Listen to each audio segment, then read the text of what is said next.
এমনিতেও আমরা সঙ্গীতের মাধ্যমে ঈশ্বরের প্রশংসা বা নিজেদের আবেগ প্রকাশ করে থাকি, তাহলে গান বাজনা গ্রহণযোগ্য নয় কেন? আপনি যদি ভেবে দেখেন, এটা আপনাকে দূরে নিয়ে যায় আল্লাহ সুবহানাহু ওয়া তাআলার জিকির থেকে, সর্বশক্তিমানকে স্মরণ করা থেকে।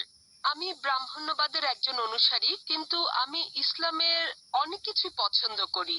কিন্তু ইসলামের নিয়ম অনুসরণ করতে হলে আমাকে কি ইসলামে ধর্মান্তরিত হতে হবে, নাকি আমার ব্রাহ্মণ্যবাদের ধর্ম পালন করেই আমি ইসলামের বিভিন্ন নিয়ম অনুসরণ করতে পারবো? স্যার, আমি আপনার অনেক বক্তৃতাই দেখেছি, যেমন ইসলাম ও হিন্দু ধর্মের মধ্যে সাদৃশ্য এবং আরো অনেকগুলো। আপনার বক্তৃতা আমি খুবই পছন্দ করি। বোন খুব সুন্দর একটা প্রশ্ন করলেন।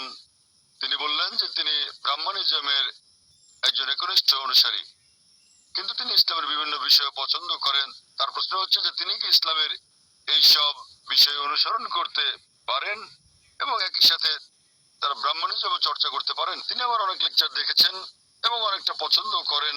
বোন, প্রথমে আপনাকে বলি যে ইসলাম বা মুসলমান হওয়া কোনো উপাধি নয়।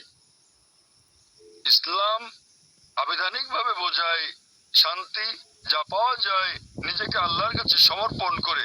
তাই যে কোনো মানুষ যদি সে তার ইচ্ছা অনিচ্ছাকে আল্লাহর কাছে সমর্পণ করে